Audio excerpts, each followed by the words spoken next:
Hello friends, I'm Harish Demla from Accurate Fortune Astrology।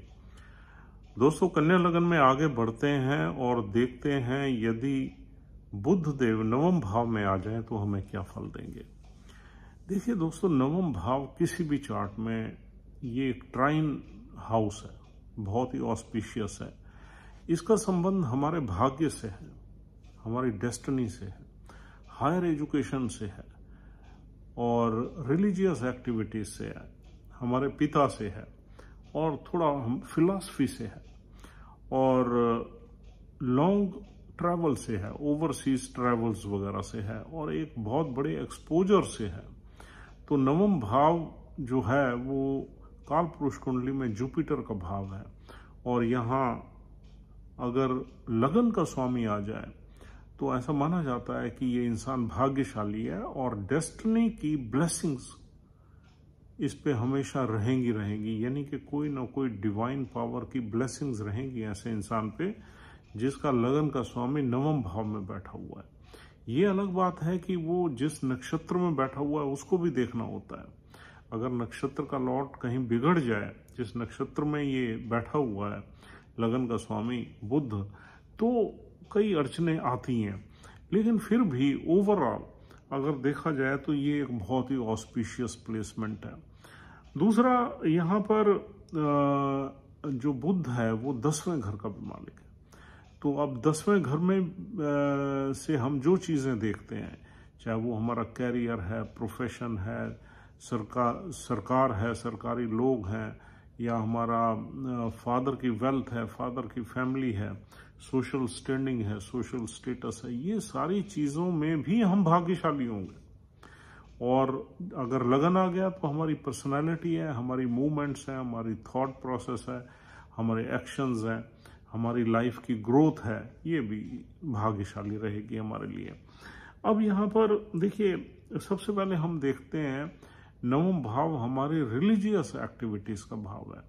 तो जब भी लगन का स्वामी यहाँ आ जाता है तो नॉर्मली आदमी का माइंड जो है, इंक्लिनेशन थोड़ा रिलीजियन की तरह रहता है।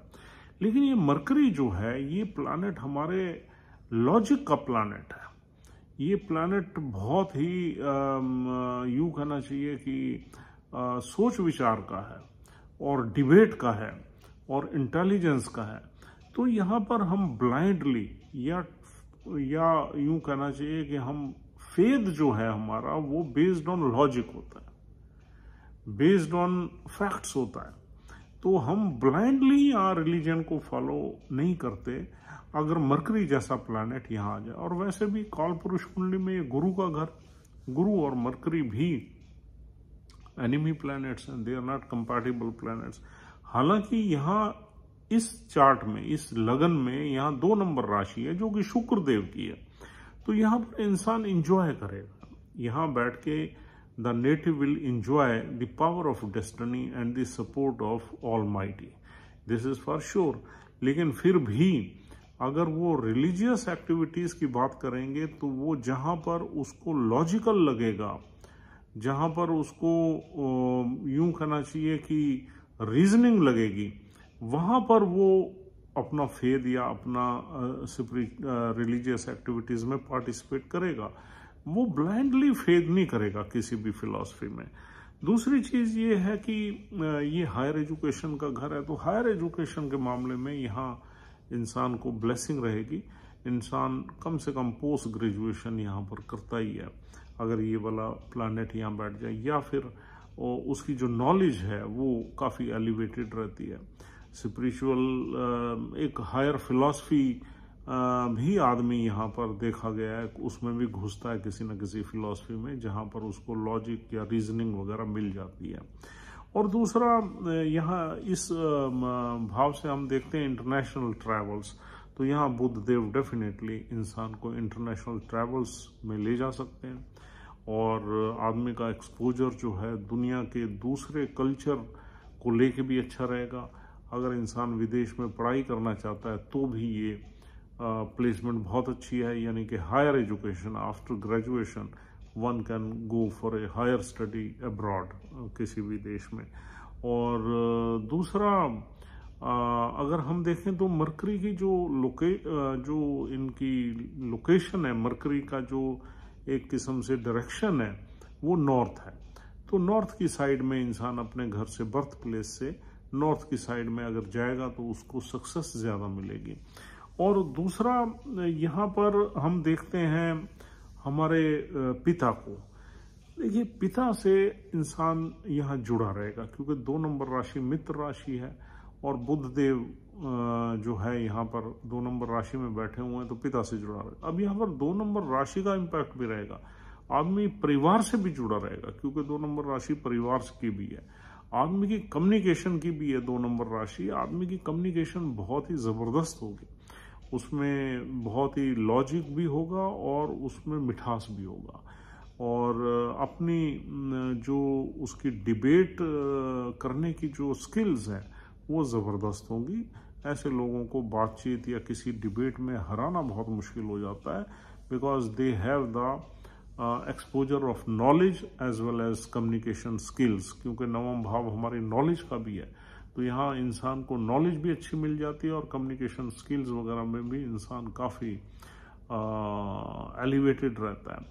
तो अब इंसान जो काम करता है, यहाँ प्रोफेशन के घर का स्वामी भी, जो इंसान काम करता है उस काम को लेके आदमी को कुछ ना कुछ इनलाइटनमेंट भी हो सकती है यहाँ पर, यानी कि आदमी एलिवेट भी हो सकता है उस काम को लेके, क्योंकि प्रोफेशन के घर का स्वामी जो है वो 9th हाउस में है।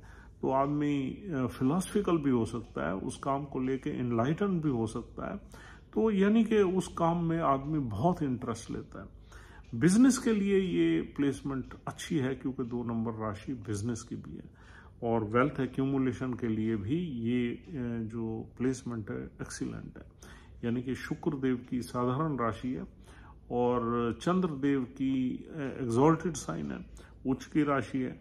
अगर चंद्र और शुक्र इस नेटिव के चार्ट में कहीं वेल प्लेस्ड हो गए तो ऐसे लोग करोड़ों में खेलते हैं। यानी कि चंद्र या तो वहीं बैठ जाए और या चौथे घर 11वें घर में बैठ जाए, या फिर लगन में आ जाए, और शुक्र 2nd हाउस में आ जाए, या फिर वो शुक्र 11वें घर में आ जाए, या शुक्र बुध के साथ बैठ जाए, या 10वें घर में बैठ जाए। तो ऐसे में ये इंसान करोड़ों में खेलेगा और बिजनेस स्किल्स वगैरह बहुत ज़्यादा होंगी। आदमी इंटरनेशनली बहुत ट्रैवल करेगा, फॉरेन ट्रेड में भी इंसान काम कर सकता है अगर 12वां घर भी मजबूत है, यानी कि सूर्य देव भी कहीं मजबूत बैठे हुए हैं। अब बुध अगर नवम में है तो सूर्य या तो 10th में मिलेंगे आपको और दिशा बली होकर बैठेंगे, या फिर नवम में मिलेंगे या अष्टम में मिलेंगे। अष्टम में नहीं होने चाहिए सूर्य देव। अगर नवम या 10वें घर में बैठे हुए हैं तो ये सूर्य की बहुत अच्छी प्लेसमेंट रहेगी, और ऐसे में आदमी बहुत लाइफ में अपने कैरियर में ग्रो करेगा और बड़े लोगों से उसकी जानकारियां रहेंगी। और यहाँ से बुध देव देखेंगे तीसरे भाव को। तीसरे भाव में 8 नंबर राशि है। तीसरा भाव थोड़ा सा, जो वर्गो लगन है ना, उसका तीसरा भाव थोड़ा बिगड़ा रहता है, क्योंकि एक तो मंगल की राशि है और दूसरा 8 नंबर राशि है जो कि काफ़ी कॉम्प्लिकेटेड राशि है। तो तीसरे भाव में इंसान को थोड़े बहुत स्ट्रगल रह सकता है, थोड़ा बहुत। हालांकि आदमी का ब्रेन तेज रहता है क्योंकि 8वें भाव को जब बुध देखता है तो 8वें भाव की गहराई में जो है मरकरी को काम करना पड़ता है। कम्युनिकेशन का भाव है, शॉर्ट ट्रेवल्स का है। आदमी की लाइफ में शॉर्ट ट्रेवल्स भी रहेगी, कम्युनिकेशन रहेगी, और आदमी किसी भी मार्केटिंग स्किल्स में, सेल्स स्किल्स में उसकी एक्सपर्टीज हो सकती है, कम्युनिकेशन में एक्सपर्टीज हो सकती है।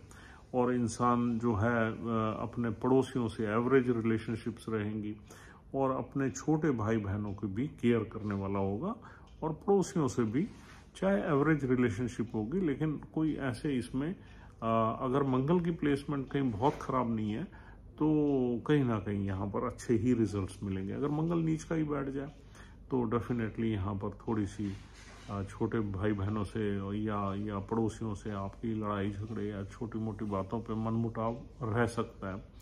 और पराक्रम का भाव है यहाँ पर। लाइफ में थोड़ा बहुत अर्ली लाइफ में मेहनत या पराक्रम रहता है, लेकिन आदमी की जो लर्निंग्स हैं, लर्निंग स्किल्स हैं, वो यहाँ पर काफ़ी बढ़ जाती हैं। तो दोस्तों यहाँ पर अगर हम नक्षत्रों की बात करें तो 3 नक्षत्र मिलते हैं। पहला नक्षत्र है कृत्तिका नक्षत्र, जो सूर्य देव का है। दूसरा नक्षत्र रोहिणी नक्षत्र है, जो मून का है। और तीसरा नक्षत्र मृगशिरा है, जो मंगल देव का है। ये तीनों ही नक्षत्र बहुत ही अच्छे नक्षत्र हैं, क्योंकि ये चंद्र की ऊंच की राशि है। अगर रोहिणी नक्षत्र में यहाँ बुध देव आ गए और चंद्र की प्लेसमेंट अच्छी होगी तो बहुत ही अच्छे रिजल्ट्स मिलेंगे। जो हमने बातें आपसे की हैं वो सारे मिलेंगे। और अगर कृत्तिका नक्षत्र में चंद्र बुध देव बैठ गए तो सूर्य देव की प्लेसमेंट तो मतलब 8वें में ना हो, 9वें और 10वें में हो सकती है, तो बहुत ही अच्छे रिजल्ट्स मिलेंगे। और अगर मृगशिरा में है तो फिर मंगल की प्लेसमेंट किसी अच्छे जगह होनी चाहिए, जिसमें आप को जो है ना बल मिलेगा मंगल का। तो दोस्तों इस तरीके से अगर नक्षत्र के लॉर्ड की प्लेसमेंट भी अच्छी है और यहाँ शुक्र की प्लेसमेंट भी अच्छी है, क्योंकि शुक्र की राशि है, डिस्पोजिटर है, तो यहाँ पर बुध देव आपको भाग्यशाली बनाएंगे और उन्नति के रास्ते आपके बने रहेंगे। आप जो भी काम करोगे उसमें सफलता के चांसेस रहेंगे। और यूं कहना चाहिए कि कोई डिवाइन ब्लेसिंग भी हमेशा आपके ऊपर रहेगी।